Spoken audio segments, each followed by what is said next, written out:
மாபெரும் இளைஞர்கள் சக்தி நம்மளோட இருக்கிறாங்க. ஒட்டுமொத்த தமிழ்நாடு மக்களுடைய சக்தி நம்மளோட இருக்கிறாங்க. அப்படி இருக்கும்போது இந்தியாவில் இருக்கிற எல்லா ஸ்டேட்லயும் வாழ்ற நம்ம தமிழ் தெரிஞ்சுகள் மட்டும் இல்ல, உலகம் பூரா 100க்கும் மேலான நாடுகள்ல வாழ்ற நம்ம தாய் தமிழ் உறவுகள் எல்லாருமே என்ன விஜய் தளபதி விஜய் இல்லனா விஜய் தளபதி இப்படி சொந்தம் கொண்டாடுற கோடிக்கணக்கான அன்பு ஆசையும் நம்மளோட இருக்கும்போது, இவங்க எல்லாருமே நம்மளோட இருக்கும்போது எதுக்குங்க இந்த பாசிச பாஜகவோட நேரடி கூட்டணியோ இல்ல மறைமுக கூட்டணியோ உறவு வச்சுக்க? நாம என்ன உலகமாக ஊழல் கட்சி என்ன?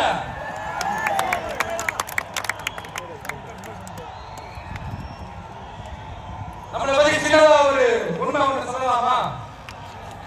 ஏன்னா இவரே ஒரு வாயால் எப்படி சொல்றாருன்னு யாரும் தவறா நினைச்சுக்க வேணாம். ஏன்னா இது ஒரு விதத்துல ஒரு ஃபேக்டும் கூட, அதனாலதான் நான் சொல்லணும்னு ஆசைப்படுறேன். நம்ம யார் தெரியும்ல? நாம எல்லாருமே சொல்றோம், நாம யார் தெரியும்ல? இந்தியாவின் மாபெரும் மக்கள் சக்தி கொண்ட ஒரு மகத்தான வெகுஜன மக்கள் படை.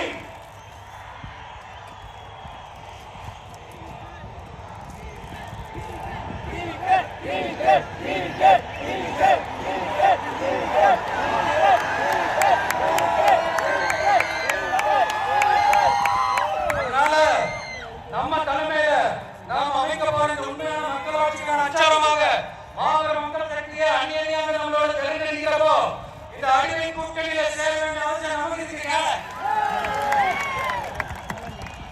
நம்மளோட இந்த கூட்டணி சுயமேந்த கூட்டணியாக இருக்காது, சுய மரியாதை கூட்டணியாக இருக்கும். இந்த ஒரு பக்கம் RSS கிட்ட அடிபடிச்சிருக்கு, இன்னொரு பக்கம் மதச்சார்பற்ற கூட்டணி, இந்த மக்களை ஏமாத்துற கூட்டணியாக நம்ம கூட்டணி இருக்காது.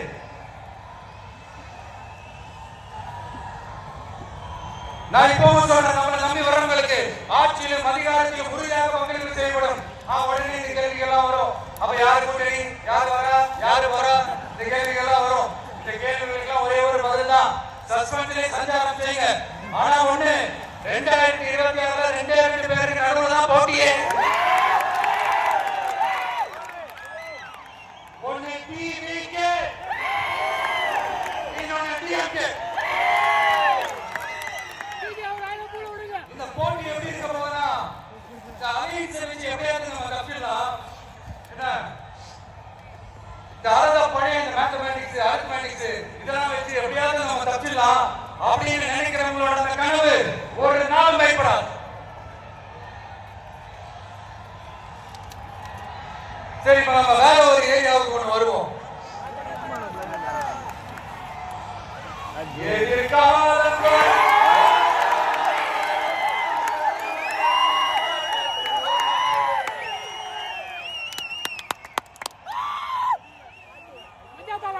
மக்கள் அரசியல் என்ற அந்த சவுக்க கையில் எடுக்கலாமா? யாருக்கு எதிரான இருக்கீங்க? வேற யாரு? மறைமுக உறவுகளான பாசிச பாஜகவும் பாய்சன் திமுகவும் தான். மாண்புமிகு பிரதமர் நரேந்திர மோடிஜி அவர்களே 3வது முறையா ஒன்றியத்தோட ஆட்சி அதிகாரத்தை நீங்க தானே கையில் வச்சிருக்கீங்க. இல்ல நாங்க தெரியாம தான் கேட்கிறோம். நீங்க ஆட்சிக்கு வந்தது ஒட்டுமொத்த மக்களுக்கும் நல்லது செய்யவா, இல்ல நம்மளுடைய இஸ்லாமிய நண்பர்களுக்கும் இஸ்லாமிய தோழர்களுக்கும் எதிராக சதி செய்யவா? மக்களுக்கு உங்ககிட்ட கேட்கறதுக்கு ஏராளமான கேள்விகள் இருக்குது. அதனால அவங்க சார்பா அவங்கள ஒருத்தனா அவங்களோட ஒரு உண்மையான ஒரு பிரதிநிதியா உங்ககிட்ட சில கேள்விகள் கேட்கணும். மிஸ்டர் பிரைம் மினிஸ்டர் அவர்களே, நம்ம தமிழ்நாட்டு மீனவர்கள் கிட்டத்தட்ட ஒரு 800 பேருக்கு மேல இலங்கை கடற்படையால் தாக்கி அழிக்கப்பட்டிருக்கிறாங்க. அதை கண்டிக்கிறதுக்காக உங்களை பெருசா எதுவும் செய்ய சொல்லல, சின்னதா ஒண்ணே ஒண்ணு மட்டும் செஞ்சு கொடுங்க. இனிமேலாச்சு எங்களுடைய மீனவர்கள் பாதுகாப்பா இருக்கிறதுக்காக இந்த கச்சத்தீவை இலங்கை கிட்ட இருந்து மீட்டு கொடுத்துருங்க, அது போதும். உங்களுடைய இந்த முரட்டு பிடிவாதத்தால நீங்க நடத்துற இந்த நீட் தேர்வு, அதனால இங்க என்னென்ன நடக்குதுன்னு சொல்றதுக்கு மனசு வலிக்குது. அதனால நீட் தேர்வு தேவையில்லைன்னு அறிவிச்சிருங்க, அது போதும். செய்வீர்களா திரு நரேந்திரபாய் தாமோதர் மோடிஜி அவர்களே? எங்களுக்கு என்னென்ன தேவையோ என்னென்ன நல்லதோ அதெல்லாம் செய்ய மாட்டேங்கிறீங்க. ஆனா ஆட்சி அதிகாரத்தை மட்டும் கையில வச்சு நினைச்சுக்கிற மக்கள் ஏமாத்த நேரடியாக ஒரு பாசிச பாஜக அடிமை கூட்டணி ஒண்ணு. அடுத்து உங்களோட இந்த மைனாரிட்டி ஆட்சியை ஓட்டுறதுக்காக மறைமுகமாக RSS அடிமை குடும்பம்னு இன்னொரு கூட்டணி. இப்படி மக்கள் சக்தியே இல்லாத இந்த ஊழல் கட்சிகளை மிரட்டி அடிப்படையை வச்சு 2029 வரைக்கும் சொகுசு பயணம் போயிடலாம்னு திட்டம் தீட்டி வச்சிருக்கீங்க. அதானே என்ன ஒண்ணு மட்டும் சொல்றேன் தெரிஞ்சுக்கங்க. என்னதான் நீங்க நேரடி மறைமுக கூட்டணி குட்டி காரணம் போட்டாலும் தாமரை இலையில தண்ணியே ஒட்டாது.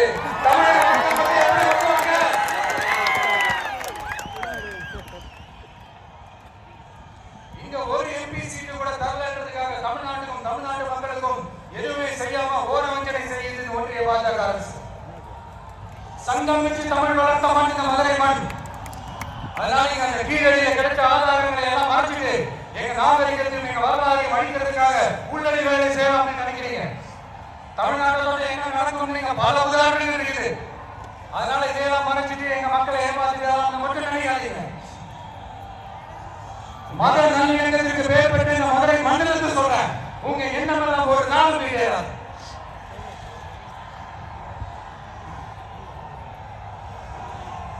எம்ஜிஆர் யார் தெரியும்ல, அவர் மாசுனா என்னன்னு தெரியும்ல.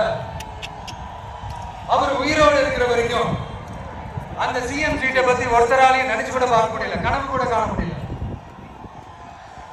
எப்படியாவது அந்த சிஎம் சீட்டை எங்க கொடுத்துருங்க, என் நண்பர் எம்ஜிஆர் திரும்ப வந்ததுக்கு அப்புறம் நான் திருப்பி கொடுத்துறேன்னு தன்னோட எதிரி கூட மக்களுக்கு கெஞ்ச வச்சு எம்ஜிஆர் எப்படி கெஞ்ச வச்சு. அதனால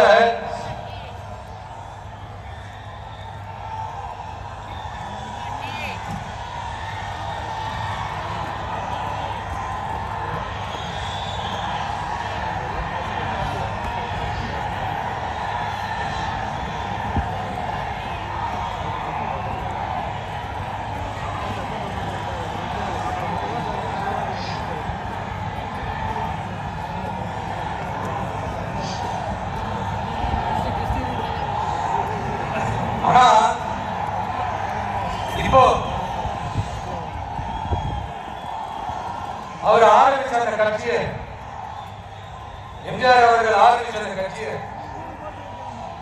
கட்டி காக்கிறது யாரு?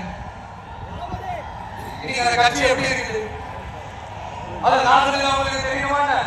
அப்பாவி தொண்டர்கள் அதை வெளியில சொல்ல முடியாம வேதனையில தவிக்கிறாங்க. 2026 சட்டமன்ற தேர்தலில் யாருக்கு ஓட்டு போடணும், எப்படிப்பட்ட ஆட்சி இங்க அமையணும்னு அந்த அப்பொழுது கிடக்கிற தொண்டர்களுக்கும் ரொம்ப நல்லாவே தெரியும். அதனால என்ன வேஷம் போட்டு பாஜக தமிழ்நாட்டுக்குள்ள வந்தாலும் அவங்க வித்தை எல்லாம் இங்க வேலைக்கே ஆகாது.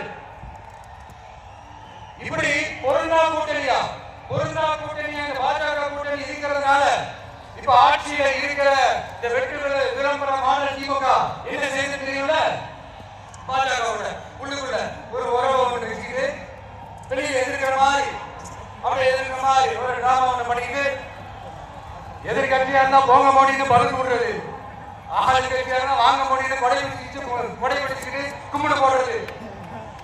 இது மட்டுமா?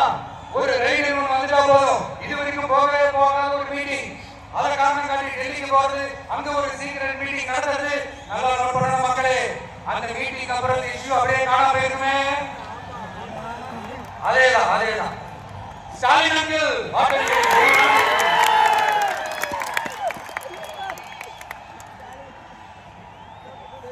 இப்படி தமிழ்நாட்டுல இப்ப நடக்கிற இந்த ஆட்சியினுடைய லட்சணத்தை பார்த்துக்கிட்டு நாம எப்படி சும்மா இருக்க முடியும்? ஒரு தவறு செய்தால், அதை திருத்தி செய்தால் அவர் காப்பாற்ற நாடக மு.க. ஸ்டாலின் அங்கிளாக இருந்தாலும்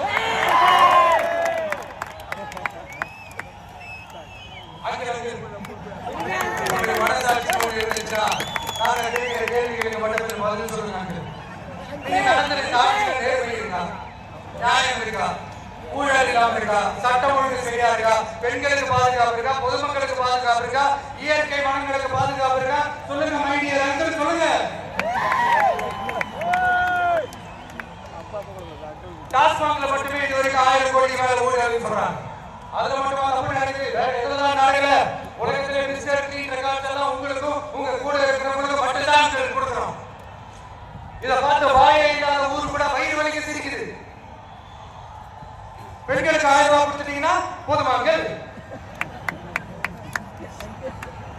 அப்படியே மூடி மனசுலாம் பாக்குறீங்களா? படிக்கிற இடத்துல, வேலைக்கு போற இடத்துல, வெளியில போற இடத்துலன்னு அவங்களுக்கு பாதுகாப்பே இல்லைன்னு ஒட்டுமொத்த பெண் பெண்களும் கதறாங்க. அந்த கதறல் சத்தம் எல்லாம் உங்க காதுல கேட்கிறாங்க. இதுல உங்க அப்பா கூப்பிடுறாங்க சொல்றீங்க.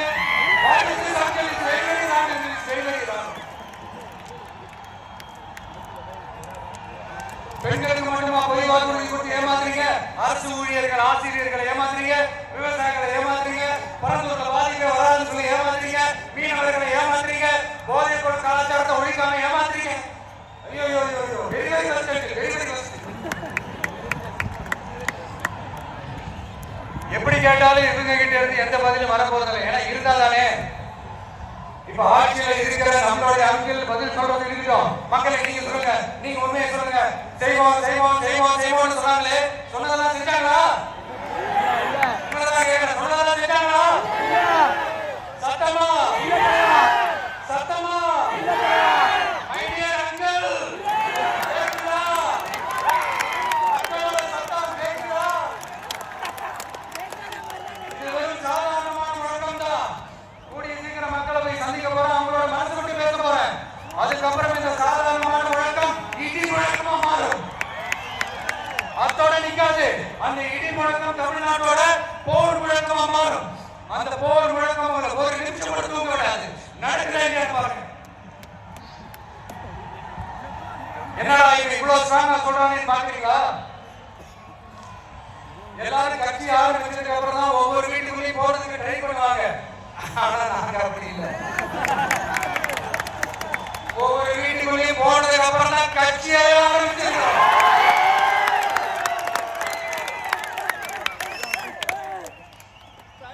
அதனால ஒட்டுமொத்தமா எல்லாருமா சேர்ந்து இந்த திமுக ஆட்சியை, கபட நாடக திமுக ஆட்சியை 2026 தேர்தலில் வீட்டுக்கு அனுப்புறோம். வீட்டுக்கு அனுப்புறோம். என்ன நண்பா, சரிதானே? என்ன நன்றி செய்வீர்களே? இப்போ உங்களுக்கு சின்னதா ஒரு சர்ப்ரைஸ். கட்சியினுடைய வேட்பாளர் பட்டியலை அறிவிக்க போறேன். மதுரை கிழக்கு வேட்பாளர் விஜய்.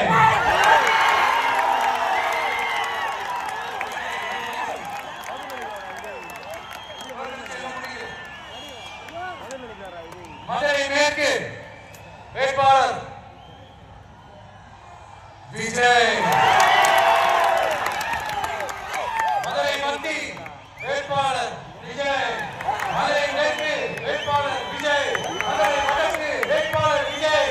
மேலூர் விஜய். சோழவந்தான் விஜய். திருப்பரங்குன்றம் விஜய். திருமங்கலம் விஜய்.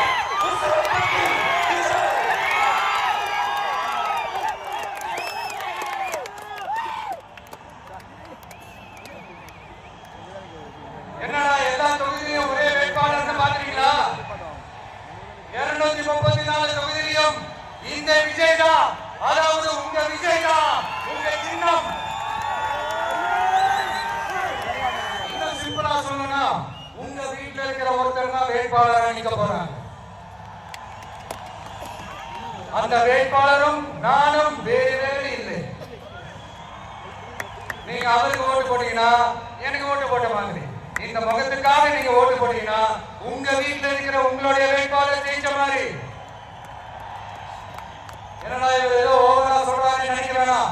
பிராக்டிகலா அப்படிதான் இருக்கும், அப்படிதான் இருக்கணும். நீங்களும் அப்படிதான் நினைப்பீங்கன்னு நான் நம்புறேன். ஏன்னா இது நம்மளை விட நம்ம எதிரிகளுக்கு இது நல்லாவே தெரியும். அதனால எல்லா இந்த அதிகார பலம் எல்லாத்தையும் தூக்கிட்டு வந்துருவாங்க. வரட்டும், பாத்துக்கலாம். TVK will take it, TVK will beat it, TVK will compete with it, and TVK will conquer it. TVK will conquer it.